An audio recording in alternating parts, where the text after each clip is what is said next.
Story recapped here. Today, I'm going to explain a drama, horror, mystery, and science fiction film called The Room. Spoilers ahead. Watch out and take care. A young couple, Matt and Kate, move into their new home in upstate New York. Both of them enjoy the early times of being a young married couple as they start anew. Their new house requires renovations and repairs here and there, so they start to work around it. Upon organizing the kitchen, Kate sees a dead bird inside a cabinet and goes outside to bury it. She gets distracted by Matt, who talks to her from the window and looks back to see the bird disappear. While throwing away stuff that came with the house, Matt notices something weird in the wall, so he tears the wallpaper to see it better. In there, he uncovers a large door with a weird keyhole. In an attempt to unlock the door, he rummages through the pile of old stuff and finds the key. Matt inserts it into the keyhole and immediately calls Kate to tell her about it. They open the door together, and the lights in the hallway suddenly flicker. Matt calls the power company to report the problem, and Kate senses something weird about the room, so she follows him. The following day, an operator from the power company arrives to inspect the cause of the surges. To his surprise, the wires in the basement are ancient and intertwined in such a weird-looking way. When Matt asks if he can do anything about it, the operator says that he has never seen anything like it. Before the operator leaves, he tells Matt about the home's previous owners who got murdered inside the house. Upon hearing the shocking news, he immediately does his research about it. In an old news article, Matt learns that the couple who died are named Paul and Madeline Schaefer. Moreover, the identity of the suspect remains unknown and is aliased as John Doe. Matt, being an artist, tries to draw John Doe's face on his sketch pad and takes a break from it inside the mysterious room. He finishes a bottle of liquor and wishes that he could have another bottle to himself. The lamp flickers, and to his surprise, another bottle appears. Matt examines the bottle and realizes that the room can grant wishes. Kate wakes up to the sound of flickering lights in the living room and goes upstairs to check on Matt. Inside the room, she finds him far beyond excited as space is filled with new stuff. Matt happily shows Kate an authentic Van Gogh painting and explains that the room can grant any material wish. Thinking that it is one of Matt's pranks, Kate laughs it off but realizes that her husband is serious. She tests his theory and asks for $1,000. Matt rummages around the whole room and finally picks up the money Kate wished for. Still skeptical, she asks for $1 million and just like that, they are millionaires. However, Kate finds it scary and walks out. Matt persuades her that they should have fun with it. The couple spends the whole day wishing their life away. Clothes, champagne, art, and money are just one wish within their reach. Matt and Kate's happiness are beyond compare as they drown themselves in expensive things. At the end of the night, Kate questions how the room manages to grant their wishes, but Matt tells her not to worry about it. For the following days, their fun and lavishness know no bounds. Every time they make a wish, lights flicker, and so does the power source in the basement. They celebrate their overnight wealth by partying together inside the room with drinks and gifts. However, the fun and action do not last long. Kate wakes up the following morning feeling empty as the material things fail to fill a void inside her. Matt gets concerned about it and surprises her with a crib, hinting that they should try to have a baby. Contrary to his expectations, Kate gets upset about the surprise as she already had 2 miscarriages and storms out of the house. Later, Kate returns inside and spontaneously wishes for a child inside the mysterious room. As Matt learns about it, he gets mad that she did not consult him before wishing for a baby. Both get into a heated argument, Kate claiming that she did it as a shortcut to motherhood. Without the possibility of a miscarriage and the pain of childbirth, Kate explains that they could be happy that way. Matt is utterly against the idea and urges Kate to bring the baby back to the room to wish for the child's disappearance. At that moment, the couple enters the room, but Kate tearfully refuses to give up the baby. Instead, she hands the baby over to Matt, but he could not carry out the deed as well. He could not get himself to wish for the baby to disappear and returns it to his wife before walking away. Eventually, both of them decide to keep the baby, and they become parents overnight. While on his desk, Matt spots his unfinished drawing of John Doe and does more research about the incident that happened decades ago. He learns that the suspected murderer is still alive in a psychiatric hospital. In another archived news article, John Doe says that the room made him do it. Not long after, Matt drives to the psychiatric institution to meet with John in person and ask about the room. At his arrival, a nurse warns Matt that no one has visited John in 45 years, except for news reporters, so Matt enlists himself as one. Finally, Matt comes face to face with a much older John and starts questioning him about the house, especially the mysterious room. Displaying a sinister smile on his face, John tells Matt that he has been waiting for this moment for a long time. When Matt asks why John killed the Schaefers, John tells him that was the only way. John brushes off the topic and instructs Matt to leave the house instead. He warns the young man to do it as soon as possible before it is too late. Before leaving, John says, "The only thing more dangerous than a person who can't get what they want is the person who gets whatever they want." Matt stops by a gas station on the way home, but to his surprise, his cash turns into dust. Because of this, he rushes home and throws away the remaining money in the room to see if it will turn out the same. Then, he tries to bring the Van Gogh painting by the door, confirming his theory that they cannot bring the things outside, or else it will turn into dust. In a fit of rage, Matt breaks the walls to know the mystery behind the room, but to no avail. He only sees the intertwined sets of wires that are too difficult to track. Matt then tears a wallpaper and discovers a map of the house with guides of the connected wires. Meanwhile, Kate brings the baby outside, but Matt stops her, warning that it isn't safe. He doesn't tell his wife the real reason why they shouldn't bring the child outside. Not long after, the baby screams uncontrollably, as if it is in pain. While hearing it, Matt has second thoughts about helping Kate and the baby, but he eventually comes to their rescue. Outdoors, the baby mysteriously ages to a young child in a matter of seconds. Once they re-enter the house, the couple could not believe what is in front of them while looking at the grown boy. Later that day, Matt reveals that the room can grant anything that their heart desires, but under the condition that they cannot bring it outside. If they do, the thing ages and turns into dust. Kate replies that a baby is not a thing and is unaccepting that she cannot bring their son outside. She becomes fond of the boy who she claims to be her son and names him Shane. For the next few days, Kate homeschools Shane and explains that he cannot leave home because of the dangerous germs outside.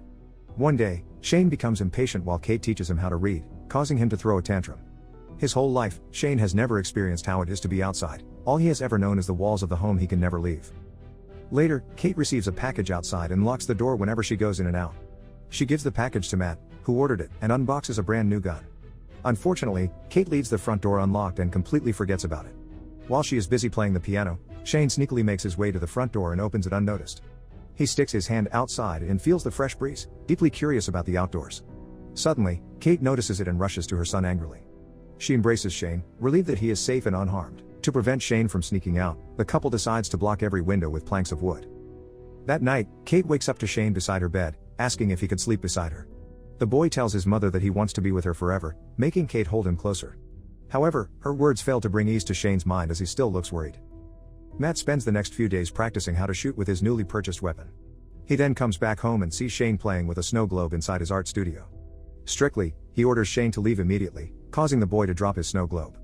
Until now, Matt has not accepted Shane as his son and acts coldly toward him. Not long after, Kate comes in and argues about Matt not acting fatherly toward their son. At nightfall, Shane walks around the house and sees a map that leads to the basement. He sees the big power source with intertwined wires and eventually ends up in the room. Throughout the night, lights flicker around the house, but Matt and Kate do not notice it at all. When Matt wakes up, he sees a new snow globe beside him and the broken one from a distance. He immediately wakes his wife up upon noticing the flickering lights, already having an idea of what's causing it. The couple enters the room, and to their surprise, Shane made an outdoor area inside it.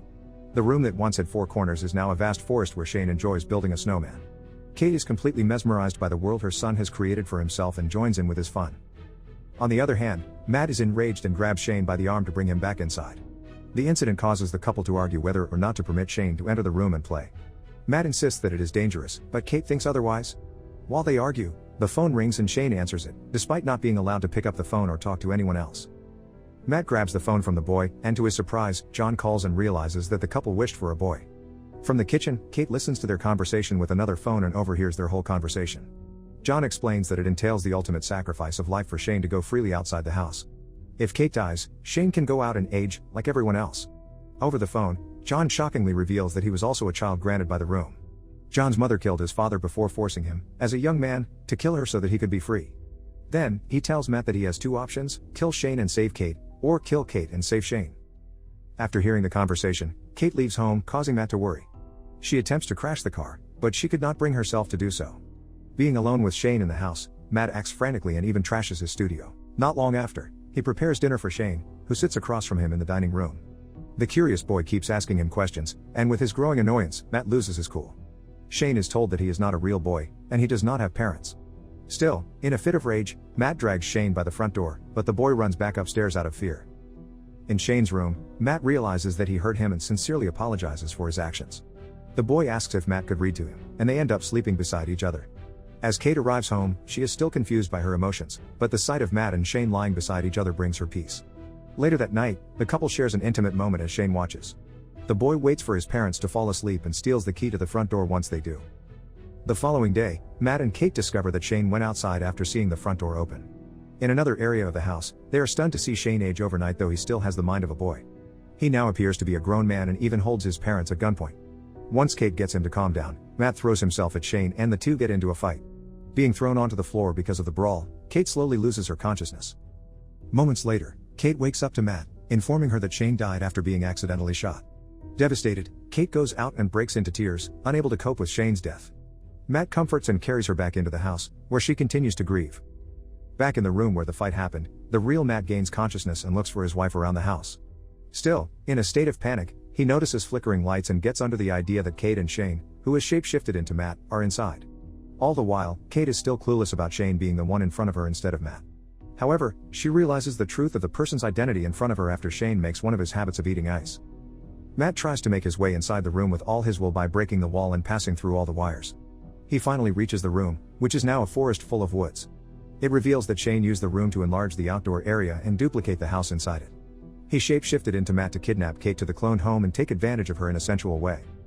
Determined to claim his wife back, Matt runs through the woods and finally arrives at the cloned home. He breaks in just as Shane forces himself on Kate in his bedroom. After hearing Matt break in, Shane gets up to prepare for another fight. This allows Kate to get up and leave, but she sees two versions of Matt across the hallway. Her dilemma at the moment is beyond compare as the two have an uncanny resemblance. One of them grabs her by the hand, but she pushes him after calling out Shane's name, which grabs his attention. Shane loses his consciousness after falling down the stairs and transforms into his real appearance. Meanwhile, Matt and Kate cannot get out of the room because Shane keeps wishing for them to be trapped inside. After countless tries of arriving at the same place, Matt stops and thinks of a way out. The couple comes face to face with Shane by the door, who advances at Matt and stabs him to death. Afterward, Shane comforts Kate but realizes that they are just clones and replications of the real ones. Matt and Kate quickly run to the room's exit through the woods while being chased by Shane, who grows more aggressive after being tricked. At the real home, Shane attacks Matt but is pulled with him outside. Realizing that it will cost his life, Shane runs back to the door, but Kate immediately closes it before he could get inside. Shane screams, "Mommy!" while Kate looks at him as he ages into an elderly man. He walks slowly as his body decays and eventually turns into dust. Despite his faults, Kate still cries over his body, having spent a significant amount of time with him as her son. At that moment, the couple clings to each other after a traumatizing day.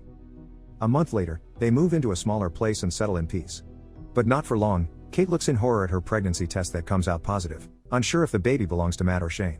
As if things are not bad enough, a lamp flickers, and she gets under the impression that all along, they might still be in the room. In the story, Matt and Kate have completely been blinded by the riches that the room has to offer. With the unexplained magic, they become more careless with their desires, even wishing for a child after a series of miscarriages. The flickering light at their new apartment at the end gives a slim possibility of them still being in the room, or a glitch in the building may also cause it. Among the most shocking revelations is Kate's pregnancy, which could be Matt's or Shane's child. The night before the big incident, Kate and Matt made love, but the grown Shane also assaulted her in the clone home. The mystery of the film does not only revolve around the wish-granting room but, finally, the father of Kate's unborn child. Subscribe to watch more videos like this. Turn on notifications. And leave a like, it really helps the channel out. Thank you for watching.